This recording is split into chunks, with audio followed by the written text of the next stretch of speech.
कुळदेवीचा कार्यक्रम म्हणून हा जेव्हा आपण आपले कुळदेव इथे बसवायचा कार्यक्रम ठरला तेव्हा आपण नवीन टाक घडवायला दिले होते, बरोबर आहे. ते आता टाक घडवून इथे आलेले आहेत म्हटल्यावरती त्याची स्थापना आपल्याला करायची आहे. तर हे सार्वजनिक आपल्या सगळ्या कुटुंबाचं काम आहे. पण कुटुंबाचं जरी काम असलं तरी इथे प्रत्यक्षात आत्ता जेवढा वेळ आपण पूजा केली सगळ्या माणसांना बसवून तिथे पूजा करणं शक्य नव्हतं. म्हणून एक तुमच्यातला प्रतिनिधी म्हणून ह्या जोडप्याला तुम्ही सांगितलं की आमच्या सगळ्या कुटुंबाचे प्रतिनिधी तुम्ही आहात आणि तुम्ही आमची ही सगळी स्थापना करायची. म्हणून हे आपण यजमान म्हणून यांना बसवली आणि इथे आपण आत्ता पहिल्या सुरुवातीला केलं हे फक्त पुण्यावाचन विधी केला. आपण कुठल्याही कामाची नवीन सुरुवात करतो गणपती पूजन आपल्याला करावं लागतं. त्याच्या आधीच्या क्रिया काय आहेत तर आपल्या देवांना नारळ देणं असेल किंवा पंचगव्य तुम्हाला प्यायला दिलं होतं त्याची शुद्धीकरण असेल. आता तुमच्याही सगळ्यांचं आम्ही शुद्धीकरण करून घेणार आहोत. एवढा वेळ हे फक्त 2च माणसं आमच्याकडे पूजेला बसली होती. पण आता पुढे होणारा अभिषेक आहे, या अभिषेकाला तुम्ही सगळीच माणसं इथे आम्हाला लागणार आहेत. प्रत्येकाने येऊन देवावरती आजचा दिवस तरी पाणी घालायला हवं. रोजची जर पूजा शक्य असली तर अशी सार्वजनिक ठिकाणी पाळ्या लावतात लोकांच्या, प्रत्येकाचा देवाला हातभार लागायला हवा म्हणून. एवढ्या एकाच यजमानाला तुम्ही दमवायचं ठरवलं तर त्याला भारी कठीण होईल काम. रोज एवढ्या देवांची पूजा करायची म्हणजे भारी कठीण काम आहे. त्यामुळे सगळ्यांचा जर तुम्हाला हातभार लावायचा आहे पुढे भविष्यात सुद्धा असं नियोजन काही ठेवलं तर 8-8 दिवसाच्या शिफ्ट तुम्ही ठेवू शकता की ज्याला जसं जमेल त्यांनी प्रत्येकाचा हातभार त्या देवाला लागतो, पूजा होते आपल्या हातनं. एवढे दिवस आपल्याकडे कुळदेव नव्हता, त्याचे काही कुळाचार नव्हते. पण आता काही नीतिनियम इथे येतील तुमच्या कुटुंबासाठी. लक्षात आलं का? जसं आपल्याला ग्रामदेवतेचे नीतिनियम असतात. पालखी येते त्यावेळेला कुठे फिरायला जाता काय बाहेर, पालखी जेव्हा दरवाजात आपल्या येते तेव्हा आपण उपस्थित जसे असतो की नाही तसे इथे आता हा देव एक प्रकारे आपल्याच घरी येऊन बसलेला आहे. त्यामुळे ही सगळी आपल्या कुटुंबाची जबाबदारी म्हणून प्रत्येकाने असा विषय करायला हरकत नाही. तर इथे आपण संकल्प करताना ह्या वास्तूचं पण शुद्धीकरण करायला हवं. लक्षात आलं? ज्या वास्तूमध्ये आपण इथे देव बसवणार आहोत त्या वास्तूचं सुद्धा शुद्धीकरण करण्याकरता तिकडे जी मांडलेली आहे ती वास्तुशांत मांडलेली. लक्षात आलं? याचा संकल्प तुम्हाला म्हणायला म्हणून याकरता सांगितलं होतं की सगळा हा वास्तू शुभ व्हावा आणि या शुभ वास्तूमध्ये या देवाचं आपल्याला स्थापना करायला हवी. अशा पद्धतीचा एक संकल्प केला. पहिल्या सुरुवातीला गणपती पूजन केलं, मग पुण्यावाचन केलं, मग या मातृका पूजन केलं. याच्यामध्ये आपली कुलदेवता सुद्धा आवाहन केली. एवढ्या सगळ्या माणसांना तुम्ही निमंत्रण दिलं, सगळ्या देवांना दिलं, ग्रामदेवतेला दिलं. याच्यामध्ये आपल्या पूर्वजांना त्याच्यामध्ये निमंत्रण द्यायला हवं होतं. म्हणून आत्ता आपण एक नांदी श्राद्ध पण या ठिकाणी केलं. तर त्या नांदी श्राद्धाद्वारे आपले पूर्वज सुद्धा या कार्यक्रमाला प्रेझेंट आहे. लक्षात आलं का? पूर्वजांशिवाय काय तुम्हाला कुळदेव माहिती झालेला नाही. लक्षात आलं का? वडिलांनी जेव्हा आपल्याला सांगितली किंवा आपल्या कुळदेवाची नावं ही 5 आहेत तेव्हा आपल्याला कळलं नाही.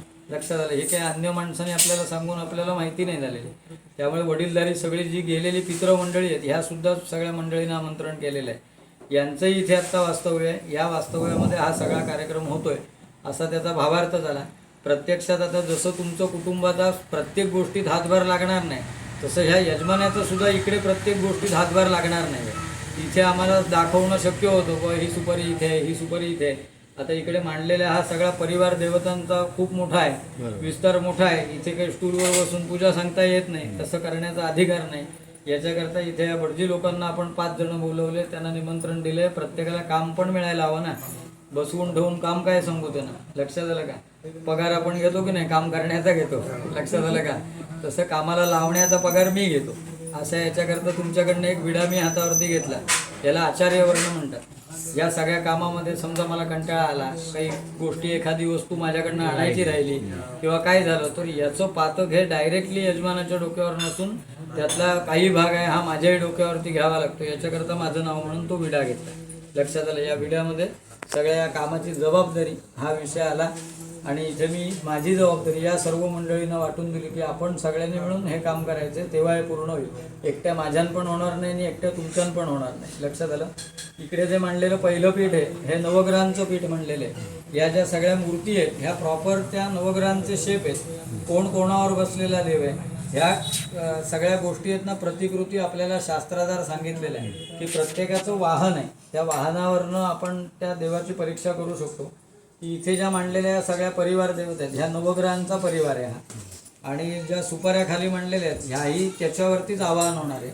आणि त्या ज्या मूर्ती मांडलेल्या आहेत ह्या सगळ्या नवग्रहांच्या 9 मूर्ती मांडलेल्या आहेत. प्रत्यक्षात त्या बघायला गेलं तर 45 देवता आहेत. एवढ्या देवतांच्या मूर्ती अजूनपर्यंत कोणी घडवलेल्या सुद्धा नाही आहेत. 9 ग्रहांच्या 9 मूर्ती आहेत त्या आपण या ठिकाणी आणून त्याची स्थापना करून त्याचं पूजन करणार. असे नवग्रह आहेत. त्याच्या बाजूला जो नवग्रहांचा कलश मांडलेला आहे तो रुद्र कलश, ईशान्य रुद्र कलश मांडलेला आहे. याची स्थापना त्याच्यामध्ये होणार. शंकराचं पीठ म्हणून ते तिथे मांडलेलं आहे.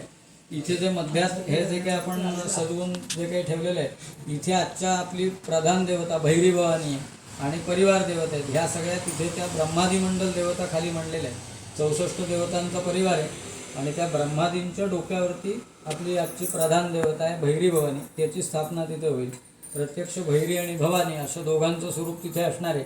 आणि आता 2, 3, 4, 5 असे आपल्या 5 मुख्य देवता आहेत. या त्याच्यावरतीच येणार. पण पहिलं नाव जे घेतलं जातं याला प्रधान म्हणायचं, म्हणून भैरी भवानी प्रधान आहे, म्हणून त्याची तिथे आपल्याला स्थापना त्या मुख्य पीठावरती करायची. हे आजच्या कामाचं असणारं मुख्य पीठ आहे. त्याच्या बाजूला जो मांडलेला आहे तो वर्धिनी कलश मांडलेला आहे. या वास्तूमध्ये सगळं सुखसौख्य प्राप्तीसाठी एक आराधना आपण निराळ्या प्रकारची करावी लागते. तर त्याच्यातला जो वरुण मांडलेला आहे त्याला वर्धिनी कलश असं म्हणतात. तर तो कलश आहे. त्याच्या बाजूला जे मांडलेलं आहे ते वास्तुमंडल देवत आहेत. आजची आपण ही जी एक प्रकारे वास्तुशांती करणार आणि वास्तुपुरुष तिथे आपल्याला स्थापन करायचं आहे. तेव्हा त्या वास्तुपुरुषाच्या सगळ्या आजूबाजूच्या असणाऱ्या देवता आहेत. लक्षात आलं का? तर त्याला वास्तुमंडल देवता म्हणायचं. त्या वास्तुमंडलाची तिथे स्थापना होईल आणि या सगळ्या देवता बोलवलेल्या आहेत. समोर खायला प्यायला भरपूर वस्तू ठेवलेल्या आहेत. प्रत्यक्ष दिसायला त्या वस्तू त्या देव खात नाहीत, पण अप्रत्यक्षरित्या त्या वायुरूपाद्वारे त्या त्या देवतेपर्यंत त्या पोचतात. लक्षात आलं? आणि मग त्यांनी ग्रहण केलेला आहे तो याला प्रसाद म्हणायचा. लक्षात आलं की त्या देवतेला आपण तो नैवेद्य दाखवलेला आहे आणि तो आपण खाल्लेला आहे, याला महाप्रसाद असं म्हणतात. लक्षात आलं? या सगळ्या देवतांना काहीतरी व्यवस्था हवी, याच्याकरता इथे होम आपण करणार. तो होम त्याकरता करायचा आहे की त्या देवतेपर्यंत त्या त्या वस्तू पोचवण्याचं माध्यम आहे अग्नी आहे. लक्षात आलं? अग्नी हे देवतांचं मुख म्हणून काम करतो. त्या देवतेला आपण अग्नीमध्ये आहुती टाकली, स्वाहा आपण म्हणतो आहुती टाकताना, ते स्वाहा याचा अर्थ हाच आहे की त्या देवतेपर्यंत ती आहुती जाऊन पोचायला लागते. ती परिपूर्ण असण्याची निशाणी आहे. ही आपण शेवटला इथे होमामध्ये पूर्ण आहुती देणार, एक बलिदान करणार. प्रत्यक्षात बलिदान मांसाहारी प्रकारचं आपल्याला आज शास्त्रानुसार करता येत नाही, म्हणून इथे भातावरती आपण एक बलिदान करणार. त्या भातावरती जे काही केलेलं बलिदान असेल हे क्षेत्रपाळाचं बलिदान असं म्हणायचं. लक्षात आलं? आणि या मांडलेल्या पण देवतांना बलिदान सांगितलेलं आहे, म्हणून आपण विचारलं नाही का राखण वगैरे काय द्यायला लागते का? तर ती त्याकरता आहे की तशा पद्धतीच्याही काही देवता आहेत, त्यांनाही ते पोच करावं लागतं. आज इथे आपण शास्त्राद्वारे सगळं केलेलं असतं, काही प्रश्न नाही. पण वार्षिक समजा असेल तर वार्षिकही त्याची चौकशी करून तुम्ही ते पुढे हे करायचं. नवरात्रामध्ये आपण इथे आता घट काही मांडत नसू याच्या आधी, तर मांडायला हवेत का नको? मग घट मांडलं आपण त्याची राखण जी काय असेल तीही त्याला द्यावी लागते. अशा पद्धतीच्या सगळ्या गोष्टी आपण माहिती करून पुढे त्या सगळ्या करायला हव्या.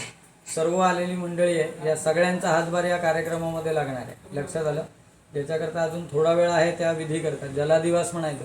या ज्या आपण मूर्ती ज्या आपण घडवून आणलेल्या आहेत याच्यावरती काही आघात केलेले आहेत, अग्नी लावलेला आहे, ठोके मारलेले आहेत. आकार येण्याकरता तर ठोका मारावा लागतो. तर ह्याच्यात जे काही तापन झालेलं आहे आपल्याला, एक प्रकारे ती मूर्ती आहे ना आत्ता आणलेली ही तप्त प्रकारची आहे. तर हिची पूर्णतः शांत करण्याकरता मूर्तीची सगळी त्याच्यातली जी काही त्याच्यामध्ये भावना आहे, त्या धातू काही कुठनंही कसाही तयार करून आणलेला आहे, म्हणजे तो अस्वच्छ प्रकारचा आहे. ती मूर्ती स्वच्छ करण्याकरता आपल्याला त्याच्यावरती अग्नुत्करण करायचं आहे. अग्नुत्करण करून आपल्याला जलादिवास करायचा आहे. अधिवास 9 प्रकारचे सांगितलेले आहेत. लक्षात आलं का? 9 प्रकारचे अधिवास आहेत.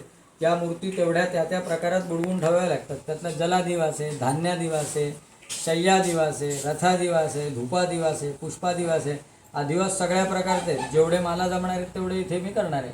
लक्षात आलं का? फक्त हे सगळं काम आहे, हे 8 दिवसांचं काम आहे. हे आपण एका दिवसामध्ये करतो. लक्षात आलं? भूका प्रत्येकाला लागणार आहेत. मी उपस्थित आहे. तर याच्यावरती फक्त आपण त्यातला कंट्रोल फक्त अभिषेक होईपर्यंत ठेवा. भूक लागली तरी खाल्लं तरी चालणार आहे, फक्त भात जेवायचा नाही आहे. हा सगळा कार्यक्रम पूर्ण होईपर्यंत अशी सर्व मंडळींना हात जोडून नम्रतेची विनंती की भात फक्त जेवू नका. भात नाही जेवलात की तुम्ही अशुद्ध होणार नाही. लक्षात आलं का? शास्त्राच्या नुसार पूजेला बसताना ते खरकटं होत नाही. आपण जे काही सुखा जर काही नाश्ता केलेला असेल तर तो खरकटा नाही आहे, त्यामुळे ते काही सुखं खाल्लेलं असलं तरी चालणार आहे. इथे आपण होम करणार होतो. या होमालाही जरी तुमची पुरुष फक्त मंडळींची बसण्याची इच्छा असली तर त्याच्यामध्ये आम्ही बसवणार आहोत. लक्षात मी त्याही दिवशी सांगितलं होतं की पुरुष जर का समजा तुम्ही कोणी होमाला बसणार असाल तरी बसता येईल. प्रत्येकाचा हातभार या नाही त्या रूपात सगळ्यांचा येथे लागणार आहे. लक्षात आलं? ह्याला कुठेही काही त्याच्यातली बंधनं अशी फार मोठी नाही आहेत, फक्त तितक्या दृष्टीला तुम्ही पण पोचलो पाहिजे. लक्षात आलं? मी एकदा सांगण्याचं काम करणार. अभिषेकाची वेळ झाली सगळ्यांनी इथे तर जागेची कमी आहे, हा सगळ्या लोकांनी विचार करायचा आणि याच्यात वावरायचं. लक्षात आलं? असा आपला कार्यक्रम आता चालेल तेवढा वेळ चालणार आहे. जेवणाची घाई तुम्ही पण करू नका, मी करणार नाही. लक्षात आलं? मला घरी गेल्यावर पोटभर जेवायची व्यवस्था आहे, तुम्हाला पण आहे. फक्त थोडा काय असेल तेवढा काढायचा. कार्यक्रम झाला की सगळ्यांना महाप्रसाद आहे. ओके.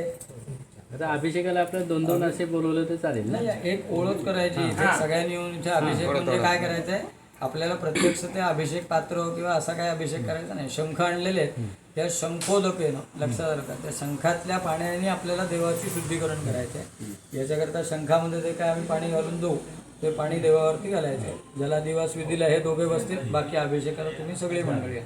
ओके. बस आता ज्याने ज्याने जिकडे तिकडे जागा असेल